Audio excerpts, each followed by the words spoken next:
کی برکت سے انسان سفر میں حادثات سے محفوظ رہتا ہے، درود کی برکت سے اور پابندی سے اس کا خاتمہ ایمان پر ہوتا ہے، درود کی برکت سے اور پابندی سے نبی دو جہاں کی زیارت سے مشرف ہوتا ہے، درود کی برکت سے نبی کا کرم ہوتا ہے تو نبی کا روزہ دیکھ لیتا ہے۔ اس لیے نبی کے چاہنے والوں، جب بھی نبی کا پیارا نام لیا جائے تو بار بار آپ سے نہ کہا جائے بلکہ آپ کی عقیدت بدل جائے، آپ کی محبت بدل جائے، آپ کا عشق طرف جائے کہ میرے نبی کا پیارا نام جب لیا جاتا ہے تو عاشق رکتا نہیں ہے، دنیا کو نہیں دیکھتا ہے، حادثات کو نہیں دیکھتا ہے، ہواؤں کو نہیں دیکھتا ہے، زمانوں کو نہیں دیکھتا ہے، بلکہ نبی کا پیارا نام سنتا ہے تو عقیدت سے درود و سلام پڑھتا ہے۔ اس لیے درود پڑھیں گے تو یہاں بھی کامیاب رہیں گے، وہاں بھی کامیاب رہیں گے۔ پڑھئے تو مچل کے ایک مرتبہ درود شریف، اللہم صلی علی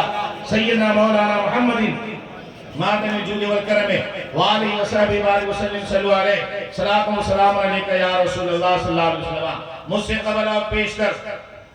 مغربی بنگال کی ایک عظیم شخصیت اور سکہ رائج الوقت کے طور پر مغرب بنگال میں اپنی پہچان رکھنے والے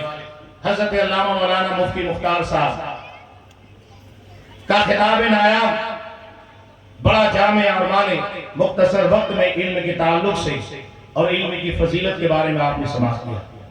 میں نے جس آیت کریمہ کی تلاوت کا شرف حاصل کیا قرآن شریف کے 14ویں پارہ سورہ حجر کی آیت کریمہ ہے، آیت طیبہ ہے۔ اللہ جل مجدہ کا ارشاد ہے، خدا وحدہ لا شریک کا فرمان ہے، اِنَّا نَحْنُ نَزَّلْنَا الذِّکْرَ وَإِنَّا لَهُ لَحَافِظُونَ۔ اللہ فرماتا بے شک ہم نے قرآن کو نازل کیا، ہم نے ذکر کو اتارا ہے، وَإِنَّا لَهُ لَحَافِظُونَ، اور بے شک ہمیں اس کے محافظ ہیں۔ اب بتائیں، جس قرآن کو اللہ نے نازل کیا ہے، جو قرآن اللہ نے اپنے محبوب پر اتارا ہے، اور اس قرآن کی حفاظت اللہ نے اپنے ذمہ کرم پر لے لیا، اب دنیا کی کوئی طاقت نہیں ہے کہ قرآن کو کچھ بھی نقصان پہنچائے۔ یہ زمانے کے طاغوتی طاقتیں، فسطائی طاقتیں دشمنی کی بنیاد پر کبھی قرآن کو نظر آب کر دیتے ہیں، کبھی نظر آتش کرتے ہیں، قرآن کے ساتھ بے حرمتی کرتے ہیں، لیکن انہیں معلوم نہیں ہے یہ قرآن جو حروف کی شکل میں، یہ قرآن جو الفاظ کی شکل میں، یہ قرآن جو نقوش کی شکل میں، یہ قرآن حادث ہے، لیکن وہ قرآن جو لوح محفوظ میں ہے، جسے کلام نفسی کہا جاتا ہے، جو اللہ کی صفت ہے، وہ قدیم ہے، اس لیے کہ اللہ کی ذات ہمیشہ سے رہنے والی ہے، اللہ قدیم ہے، اس کی صفت بھی قدیم ہے۔ اس لیے میرے دوستو، ہمارے یہاں کا بچہ، مدرسے کا بچہ، کسی کا بچہ جب قرآن کے 30 پارے کو سینے میں محفوظ کر لیتا ہے تو ان لوگوں کو بتا دیجئے تم قرآن کو نظر آتش کر کے سمجھتے ہو کامیاب ہو گئے؟ نہیں، اس لیے تو شاعر کہتا ہے زمانے بھر کے تم سارے کتب خانے جلا ڈالو، جلے گا کیا میرا قرآن جو ہے حافظ کے سینے میں، جلے گا کیا میرا قرآن جو ہے حافظ کے سینے میں۔ دنیا کے قرآن جو ہماری مسجدوں میں ہوتے ہیں، ہمارے مدرسے میں ہوتے ہیں، ہمارے گھروں میں ہوتے ہیں، دنگ و فساد کی بنیاد پر قرآن کے ساتھ بے حرمتی کی جاتی ہے، لیکن یاد رکھے مدرسے میں پڑھنے والا ایک بچہ، مدرسہ رضا العلوم میں پڑھنے والا ایک بچہ 10 سال کا بچہ ہوتا ہے، ایک موٹیے کا بچہ ہوتا ہے، ایک کولی کا بچہ ہوتا ہے، ایک مزدور کا بچہ ہوتا ہے، ایک لیول کلاس کا بچہ ہوتا ہے، لیکن مدرسہ جب آتا ہے، مدرسہ رضا العلوم میں آتا ہے، صوفی شاہد صاحب کے ماتحت پڑھتا ہے، قاری صاحب کے ماتحت پڑھتا ہے، اساتذہ کے ماتحت پڑھتا ہے، وہی ہمارے یہاں کا بچہ 10 سال کا بچہ قرآن کو سینے میں جب لگا کر کے مدرسے میں پڑھنے کے لیے آتا ہے، اللہ کا جب کرم ہوتا ہے، قرآن کا اعجاز دیکھیے کہ 10 سال کا بچہ جب محبت سے قرآن پڑھتا ہے،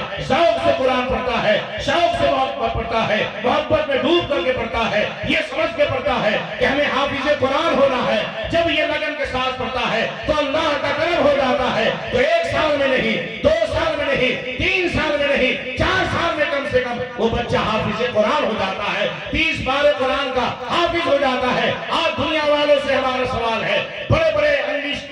اسکولوں میں، کالجوں میں بچوں کو پڑھانے والے، میں آپ سے ایک سوال کرنا چاہتا ہوں، ہمارا بچہ ہو یا آپ کا بچہ ہو، انگلش میڈیم میں پڑھنے والا بچہ امتحان کے وقت میں، امتحان کے پیریڈ میں 10 صفحہ یا 5 صفحہ کی کتابیں تو یاد کر لیتے ہیں، پوئٹ کو یاد کر لیتے ہیں، نثر کو یاد کر لیتے ہیں، پوئم کو یاد کر لیتے ہیں, لیکن وہی بچہ جب امتحان ختم ہو جاتا ہے, امتحان ختم ہونے کے بعد اسی بچے سے اگر پوچھتے ہیں اے بچہ تم نے جو پوئٹ یاد کیا تھا, تم نے جو پویم یاد کیا تھا, اسے سنا دو, وہ بچہ کہے گا نہیں اب سنا نہیں سکتے ہیں, ہم نے یہ یاد کیا تھا امتحان کی تیاری کے لیے, ہمارا امتحان گزر گیا ہے, 1 مہینہ امتحان ہو گئے, ہفتے بھر امتحان ہو گئے, 10 صفحہ وہ یاد کر کے بھول جاتا ہے. لیکن اللہ کا کرم دیکھیے, قرآن کا اعجاز دیکھیے, ہمارے یہاں کا بچہ 30 پارے قرآن کو سینے میں محفوظ کر لیتا ہے, اور ایسا محفوظ کرتا ہے جب حافظ قرآن بن کر کے ہماری نگاہوں کے سامنے ہوتا ہے, مدرسہ رضاء العلوم سے فارغ ہو کر کے منبر نور پر جب کھڑا ہوتا ہے, تو ہم بھی جانتے ہیں,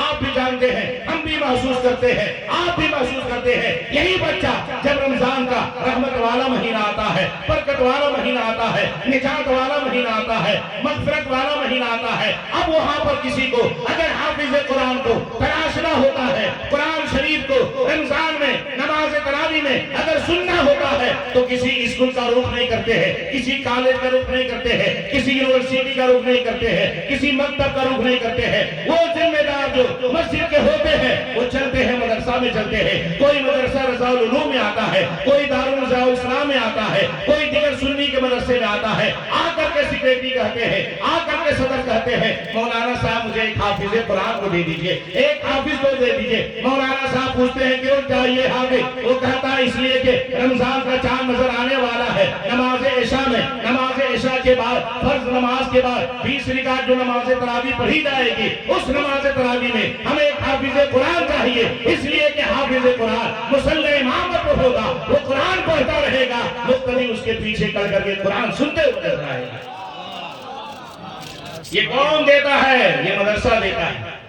یہ اسکول کالج نہیں دیتے, یہ یونیورسٹیوں نہیں دیتے. ایک یونیورسٹی سے اچھا لیکچرار ہو سکتا ہے, ایک اچھا پروفیسر ہو سکتا ہے, S P D S P ہو سکتا ہے, لیکن مصلی امامت کی جو زینت بنتا ہے, ایک کولی کا بچہ بنتا ہے, ایک رکشہ چالک کا بچہ ہے, جب وہ بچہ حافظ قرآن ہوتا ہے تو یہ بھی یاد رکھیے یہ دنیا کا ہوتا ہے, ایک وقت تک رہتا ہے, جب تک آدمی عہدے پر ہوتا ہے اس کی قدر کی جاتی ہے, اس کی عزت کی جاتی ہے, اس کا رسپیکٹ کیا جاتا ہے. ایک ڈی ایم صاحب جب تک ڈی ایم کے عہدے پر رہتے ہیں آپ بھی سلیوٹ کرتے ہیں, ہم بھی انہیں سلام کرتے ہیں, راستے میں چلنے والے بھی سلام کرتے ہیں. وہی ڈی ایم صاحب جب عہدے سے برطرف ہو جاتے ہیں, ان کی میعاد پوری ہو جاتی ہے, وقت پورا ہو جاتا ہے یا سسپینڈ ہو جاتے ہیں, اب وہی ڈی ایم آپ کے گلی میں جاتے ہیں, ایک عام ناگرک کی طرح ہوتے ہیں, ایک عام آدمی کی طرح ہوتے ہیں. اب کوئی اسے سلام نہیں کرتا ہے, کوئی اسے رسپیکٹ نہیں کرتا ہے. ایک ایس پی جو ہوتا ہے, ایک ڈی ایس پی جو ہوتا ہے, جب تک عہدے پر ہوتا ہے